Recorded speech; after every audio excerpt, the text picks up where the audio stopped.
Welcome to Bookin' It. Today's episode will be The Way of Kings with Tanner.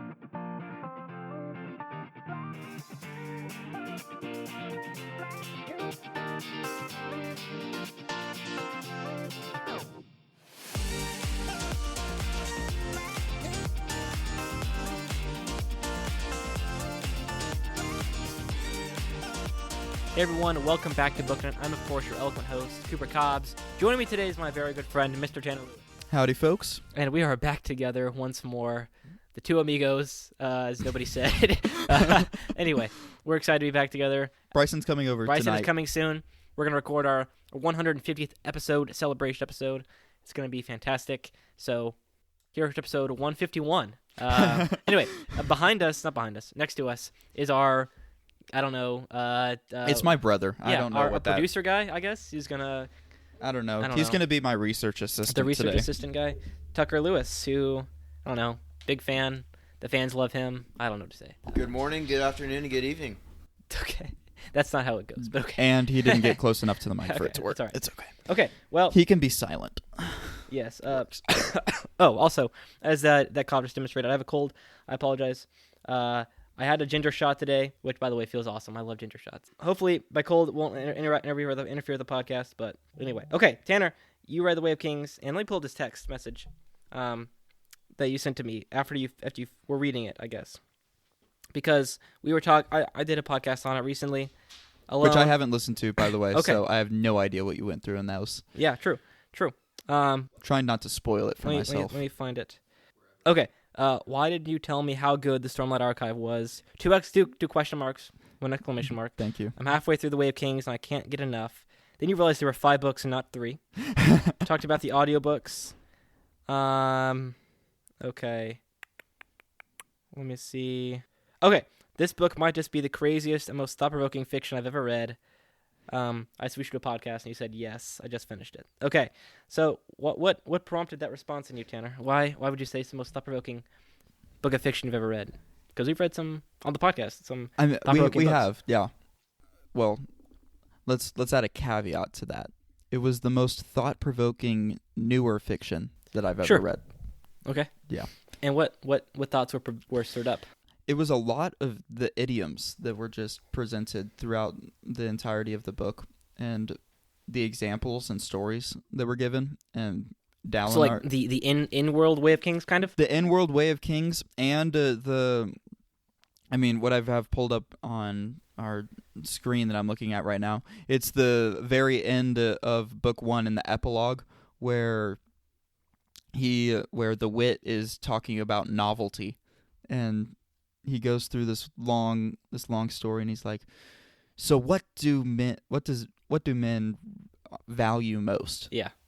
It is not new invention, it's novelty. Yeah. But even more than novelty, timeliness. And then the book just ends. And you're like, what? And it's stuff like that it has a lot more meaning than even just inside of the book. Yeah.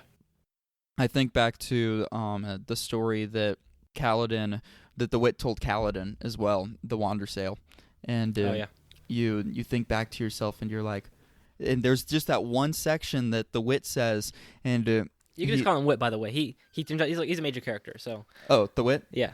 Anyways, Wit goes and I haven't seen anything of him since this little part in book 2. Nonetheless, he goes through and. He says to Kaladin at the end of the story, people see in stories what they see in themselves. Right. And there's just a lot of quotes like that I heard in The Way of Kings, and that I'm still hearing in the Words of Radiance, that keep on stirring up thoughts in my own head more than just in the story. Yeah. You know, like, I'm not thinking of the context of in the story, this is important. I'm thinking of, oh my gosh, that's really important for life and as in, like, something that you can learn from. Yeah, that's true. And I was thinking of listening to the 5th and final book of the first arc on the way up here. Is something that I think actually works negatively in the 5th book. We can talk about that later if you finish that book. But when when let's go with that. Is that all of his like commentary on society is like tied up so closely with his world building that it doesn't feel like he's forcing it. Doesn't feel like he's being, I don't know, an activist, if that makes sense. Mm-hmm. Because it is so tied up in the story. That's who it is. That's what the story demanded at that moment. The commentary that's provided at the end, the commentary in The Way of Kings, as in like the End World book. Yeah. All of that makes sense for the story, for the world, and so it feels natural. Yeah. And so it can be thought-provoking in that regard, but you don't feel like it's, I don't know, sticking out like a sore thumb. Yeah. I don't know if that makes sense at all. But No, that that's something I makes was trying to sense say. because I think back to the Wit in Kaladin, and I keep on calling him the Wit. It's all right. Wit. I don't It's know. fine. in the little talking about the Wander Sail and like the build up to that. Yeah. It felt so natural. It felt like it was supposed to happen that way, and that he wasn't trying to force something in. Kaladin just stumbled upon this weird guy Yeah. out Right. in between the war camps, and lo and behold, Yeah. Exactly. a story unfolded. Yeah. I know. Yeah, it happens like that, and I mean, with Wit, he can get away with a lot of things. Yeah. You've read Warbreaker, right? Yeah. Doesn't he show? I mean, Hoyd shows up in that book, right? I don't remember that. Okay. Well, so like this character, the Wit, or Wit, his real name was Hoyd, or he goes by a lot of names, I suppose. But he's like he hops around all the books basically. Yeah. So. I forgot about the Cosmere whenever I started. Oh, sure. Whenever I started the Way of Kings. Yeah. And then they started to refer to their universe as the Cosmere, and I'm like, that's what. Yeah, that's right. That's what he did. Right. His weird little. Well, we had a full episode on his weird. We did just on him, I suppose. On him. Yeah. Yeah. And True. his Cosmere and Yeah. universe. Yeah. Anything else to say about like what inspired that reaction? Or should we just kind of go systematically through?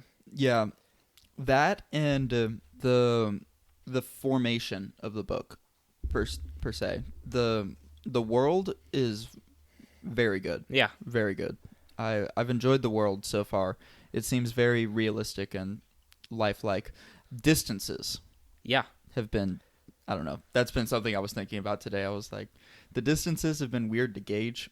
And Okay. sometimes the time, but that's just nitpicky of me. Yeah. I don't know. Yeah. Well, Nitpicky reflections.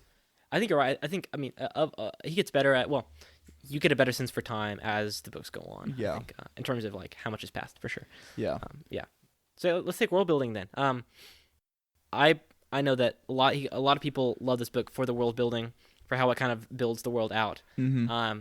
Like, did you find that stuff to be tedious? Some of the interludes, aren't really story focused right now. They're just more, world building. Did you find that to be slow? You said you like the world, obviously. But... Yeah, I think that the interludes have been a give and a take. I think. Mm-hmm. I think that the more the story progressed, the better I got it. The more I got into the interludes. Yeah. But at the beginning, I'm like, why am I following this stupid guy in a white who's like has this white cloak? I don't. Yeah. It's just out of nowhere. Yeah. In the very beginning of the story, or in the like first interlude, in between like the first part, I'm like, I want to go back to stinking Kaladin and learn what the heck happens next. Right. It's like, why am I spending a full 45 minutes listening to this guy's reaction to being a slave? Right. It didn't make sense. But I think the more that time went on, the more I began to understand all of that. And in some ways, it's a little frustrating because he gives you a lot more information than you really need. Yeah. As the reader. Yeah. You're like, oh my gosh. Like if I recall correctly, there's like literally an interlude just like about people performing like real science. Yeah. In world, like it's kind of. And there's there's the girl that jumped off the merchant girl. Oh, Risen. Yeah. Yes. Yeah. She shows up later too. Yeah. Okay. Because I'm like, yeah. Why do I care? Right. Yeah, totally. It was a struggle. She's a struggle for me right now because I'm like, I was really entertained by her story, but it felt like I was reading a prequel or like a side offshoot of the story. Basically, that's what it is. Yeah. That has, like she gets set up and then gets her own like novella eventually. So yeah. Oh. Which I haven't read. So, yeah. Wonderful. Yeah. Precisely. Yeah. Love that. Yeah. That has I care not. Right. At the moment. Right. But oh well. So you get kind of like bogged down, but at the end of the day, like you. At the end of the day, they're good. I think I've just gotten into them for Zeth, and his storyline. Yeah. Just because, let's be honest, he's just dope. He's pretty cool. He's pretty cool. Yeah. Like, He's the reason that I scream at Kaladin in my mind whenever he's trying to figure out all of this Stormlight stuff. Oh, yeah. And I'm like, just stinking do whatever he does. Yeah, right. Yeah. Instead of your little sad fumblings. Yeah. I remember when I first picked up this book, the big copy that I tried. Well, actually, the first time I read Way of Kings, I read a hard copy of it. I listened to it since then, but I have it in my hands. And I read the prologue and just did not understand what was going on at all. Because he just throws you in the water. Oh, yeah. And Zeth is very familiar with what he's doing with the lashings and the sharp blades, and you have no idea what's going on. Yeah, whatsoever. seriously. What he does, though, is that, and Tennyson has talked about this, is that it's all about making a promise. And so in the prologue, when you see this epic action, you're like, this is coming. And so it's very like when you're screaming at Kaladin, like you keep reading because you know Kaladin can get there eventually, and he will get there because you've seen what these powers look like when they're used to their full capabilities, even though he doesn't have them yet. And so like this dual motivation of what can be possible, but you don't know how it's possible, and seeing Kaladin get to that point is also really interesting as well. So yeah, it's really I've enjoyed that. Yeah, that and all of the musings of all of the weird little thrown-ins that the Spren just like that Pattern and Pattern comes much later. Yeah, true. But Syl. that Pattern and Syl Yeah. give, and they just throw a word around, and you're like, what does that mean? Yeah. Like, I'm still trying to figure out what Honor Blade is. Oh, and yeah. the difference between that and a Shard Blade, Right. because I know that there is a significant difference. There is, yeah. And that something is different, but you probably know it's probably brought up in... You found out pretty quickly, I think. So yeah. Okay. I don't know. I'm still reading through the second book. I was telling Cooper, I limited myself to two chapters a day if I on a normal day that I'm not doing anything, because otherwise the world is dead to me. Yeah. The real world, that is. The real world. Okay, well, I should say probably right now is a good time if you haven't read the book. That we'll probably get into spoilers pretty soon. I think we've stayed a field from that. A little far away from it. So I'll just say, you haven't mentioned Shallan yet. I think that's telling. But I don't know. Like, what do you think about the characters? Obviously, you like Kaladin. You said you're very, very invested. Zeth was pretty cool. Dalinar, perhaps, is very... Yeah, I'm very invested in Dalinar and what's his name? And Kaladin. Not what's his name. And their storylines are very entertaining to me. Shallan. I don't know. It's probably Pattern right now. That's just... And the way that Syl talks about like her kind, and I'm just like, I don't know that I like you right now, and I don't really know why. I know that I'm supposed to right now, and I'm supposed to feel a little bit of empathy, but like I don't. to some extent. But I don't know. I don't hate her. I just I don't either. I just hear Kate Reading's voice come on at the beginning of the chapter, and my excitement level just comes down a little bit.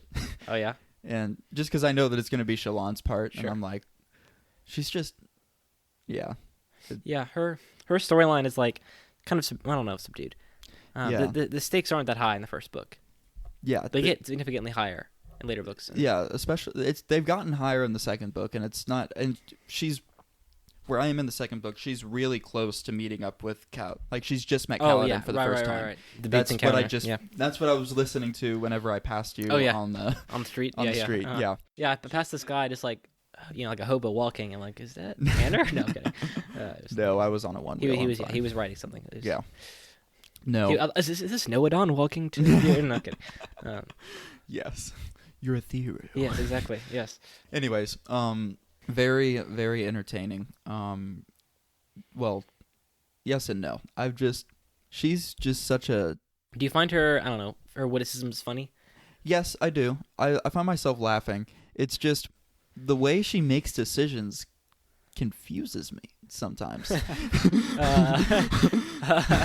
I mean, she is the most complex woman in terms of that. Yeah, I mean, and you're reading the second book, which is you get her flashbacks and things. Yeah. So, and she's even more complex as you go along. Yeah, I bet. But anyways, the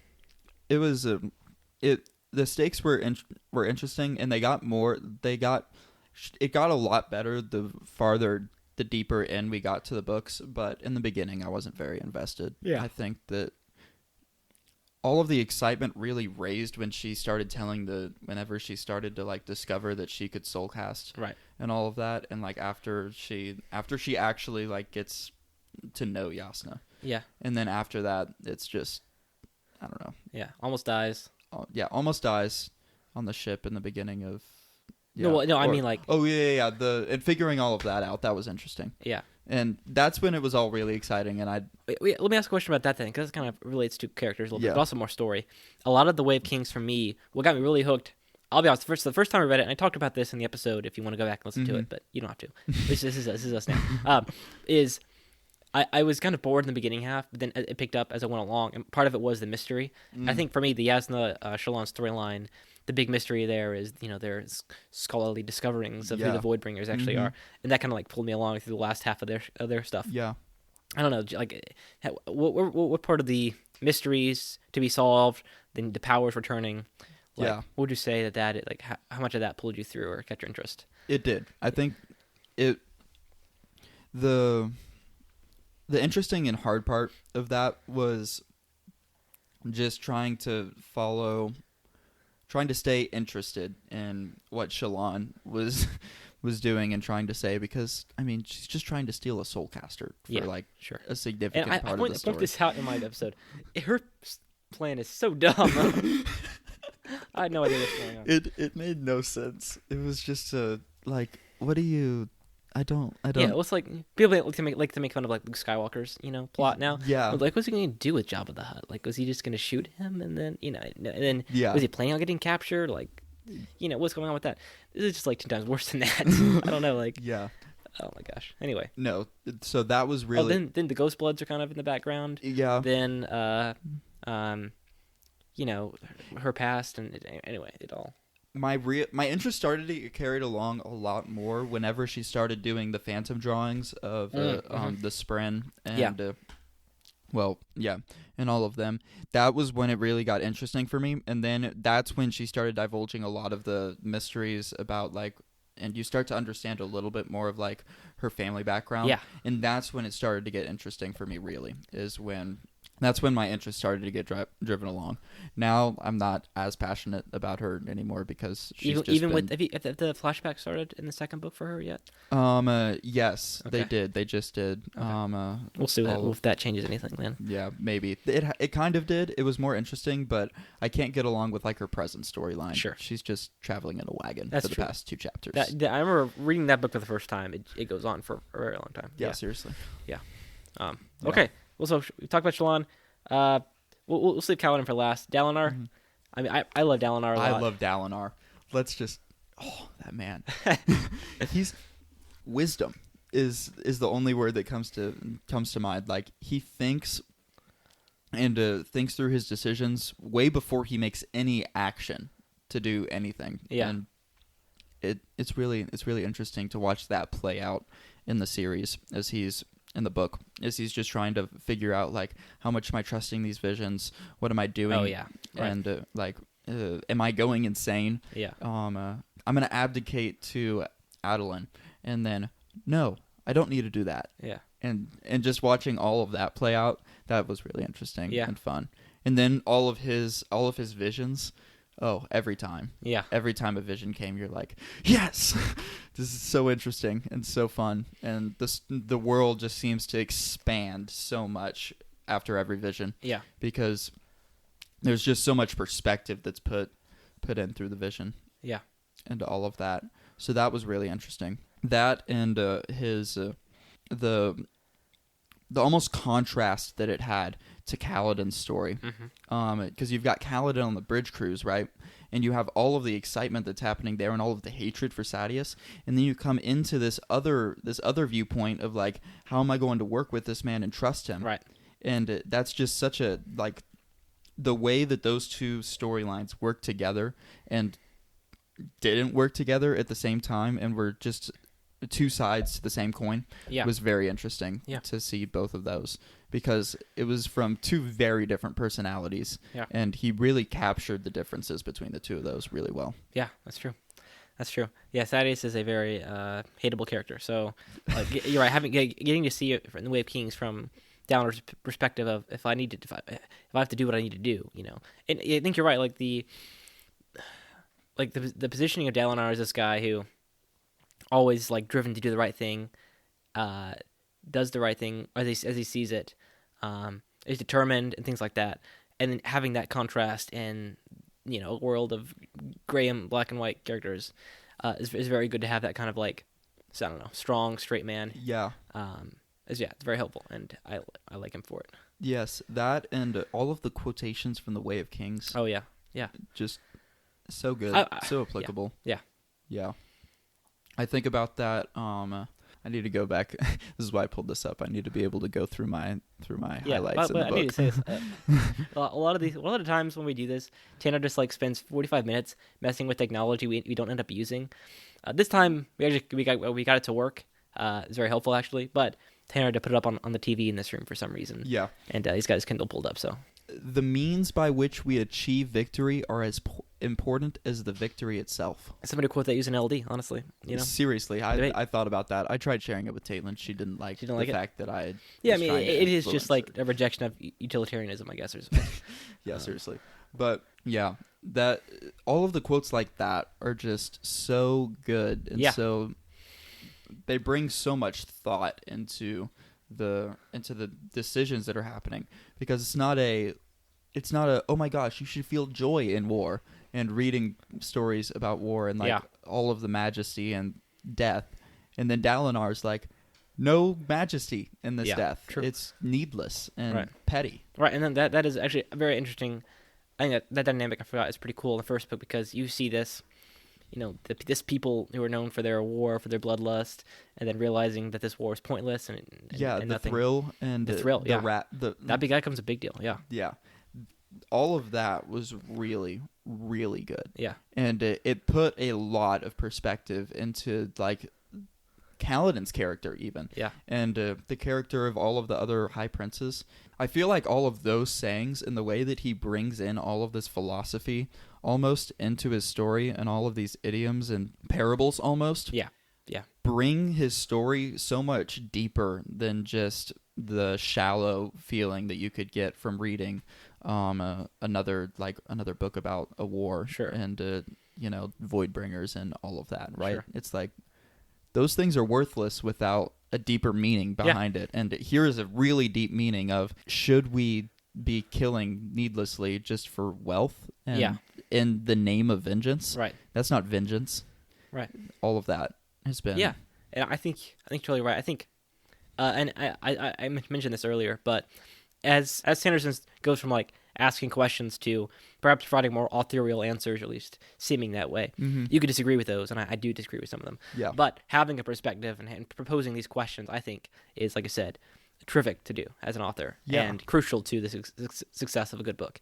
So props to Sanderson for doing that. Seriously. It I think if it didn't have that, my attention would not have been caught in the same way, mm-hmm. and I wouldn't have sent the things that I sent to you, just because, especially that's why Dalinar's character was so important to me. Yeah. Is because more than just being his own character, he was adding depth and perspective to all of the other storylines that were happening around him. Yeah. And not just making actions, but making the actions mean something. Right. Yeah. Yeah, that's so true. And especially, I don't think it hurts that he's a great action writer. Like, all the battle stuff is fantastic. I was driving here, and I meant to like last 10 minutes listen to music, mm-hmm. but we were amidst the battle scene, and like I don't know. I was scared I was gonna miss the turn to your house because I was like, that's real. But yeah. Okay, let's talk about Kaladin now then. Goated character, fantastic, stubborn, strong guy who gets beaten down, underdog, all that kind of stuff. His story caught me from the very beginning. Whenever you go into the battle as the young kid, that's true. I don't remember the name of. It doesn't matter. Yeah. He caught my attention in that of like, oh my gosh, here's a guy that would go and buy this person, and so it's a bad way of putting it. Not buy, but like protect. Go out of his way. His way to protect this kid, who had no idea what he was doing. And that caught my attention just right off the bat of, oh my gosh, this is a different character than I originally thought. Yeah. Or than would meet the eye, really, in Yeah. like an action book. Like, True. what kind of person would do that in like a book about war? I picked up a book about the Way of Kings, not about, oh my gosh, I'm going to save this child. Right? So it caught my attention right off. And then you get like, as you go deeper into like, oh my gosh, why is he a slave? And you start asking all of those questions for like the solid like first quarter of the book. It's just so, his mystery was it captured my attention a lot in the first quarter of the book.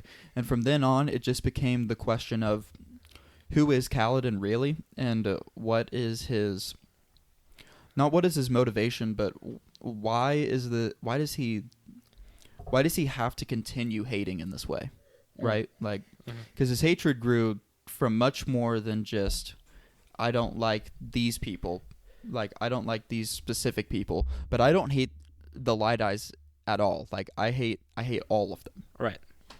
more than just one singular person, Right. And so I think that drove a lot of my interest in Kaladin and the way that he made his decisions. And that's going to come to a head in the second book, especially. Yeah. Yeah. It's hard talking about this first book without some of the background and stuff of the books, but yes. Yeah, I'm sorry. No, it's not your fault. And I'm glad we're having this conversation because for me, it's like reading it, and I talk about this too in the episode, but I was scared that coming back to after having seen the like.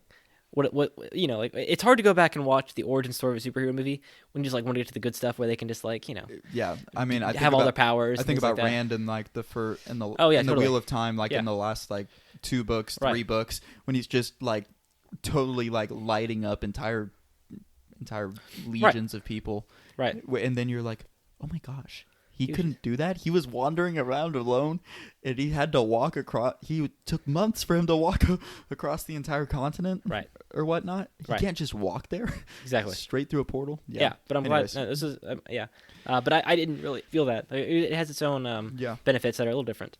Mm-hmm. It is a bit slower, more methodical, so that's good. Anyway, what else to say about Kaladin? Yeah, it's good stuff. I love the Bridge Crew storyline, all of it. Mm-hmm. His backstory, flashbacks are really good too. Yes, I remember the final reveal that Amaram had just killed.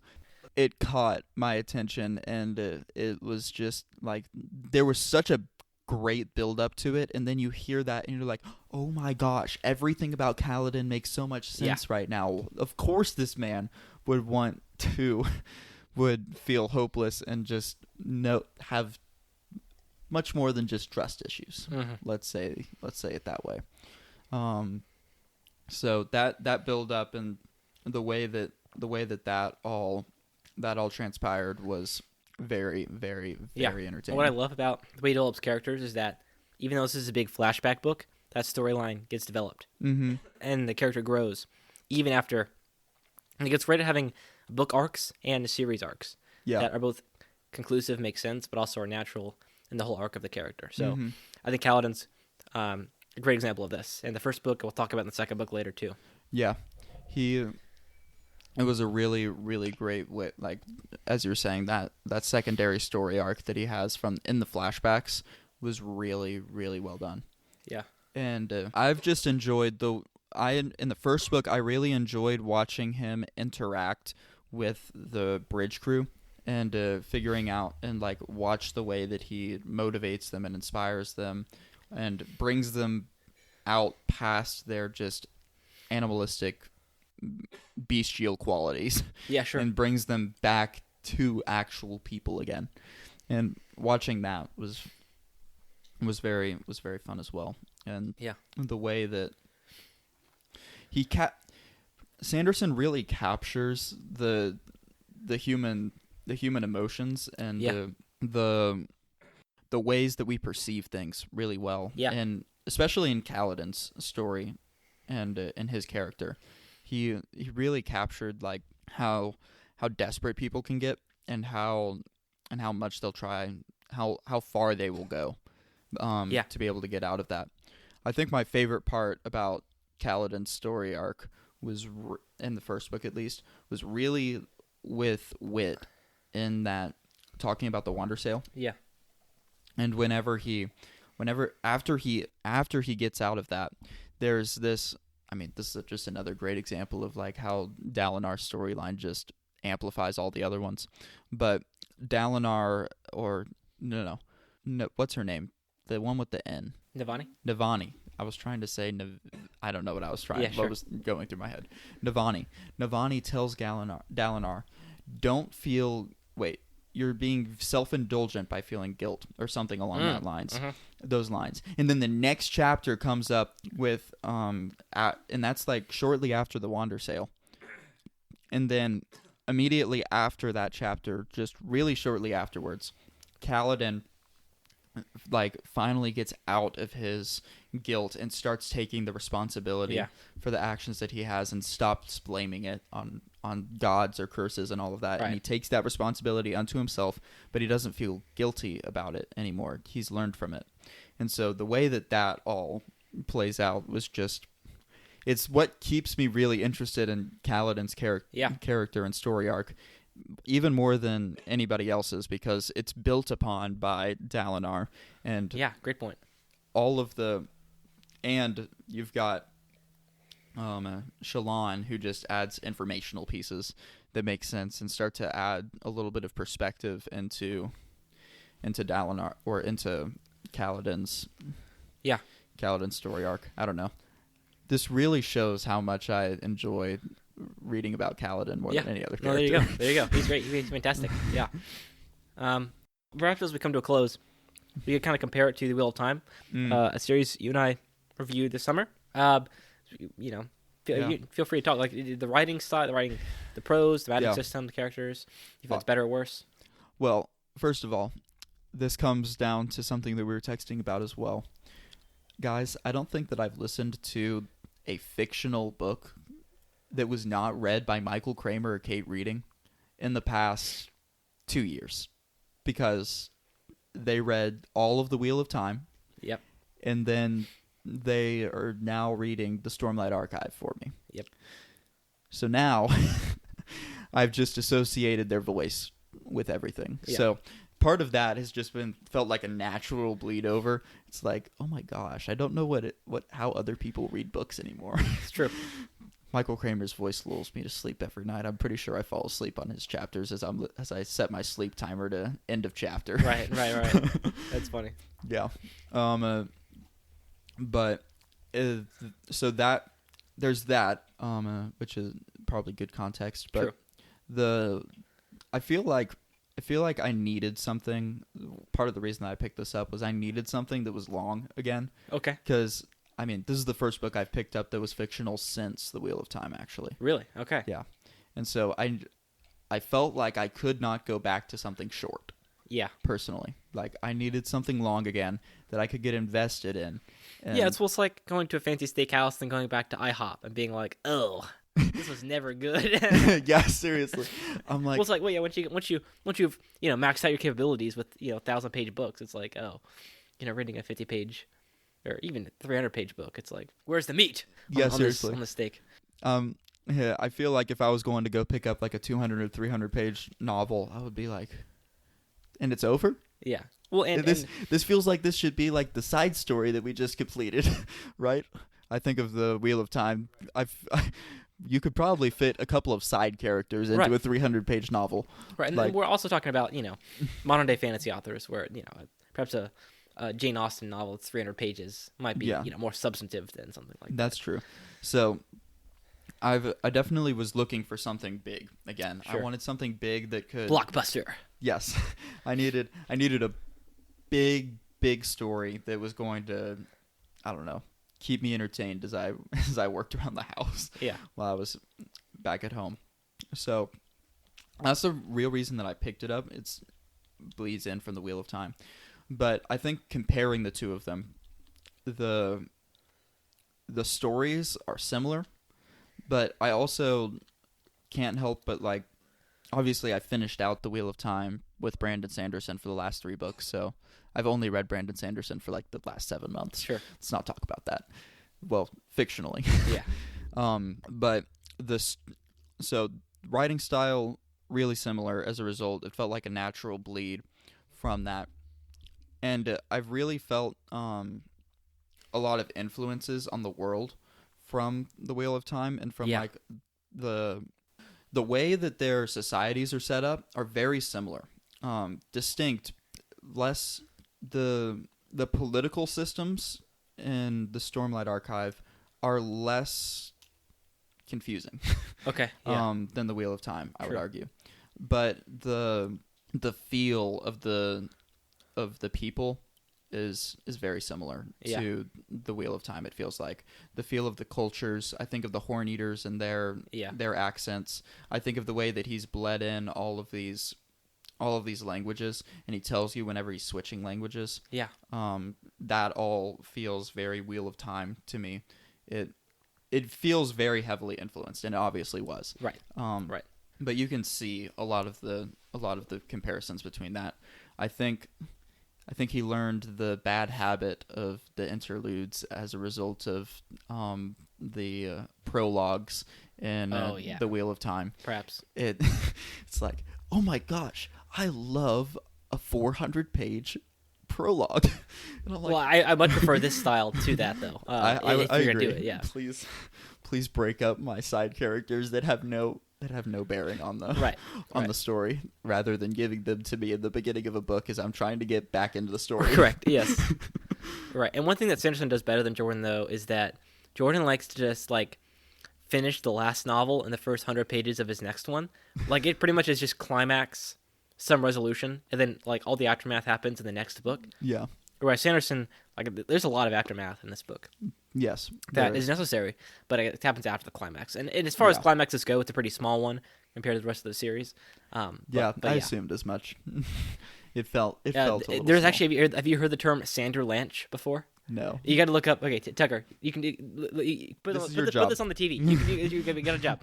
Google Sanderlanche GIF, perhaps. Okay, or YouTube it or something, and put it on the TV. It's hilarious. It's just that it's a description for how he organizes the plot to like just absolutely fall out near the end and just explode into this awesome battle kind of thing.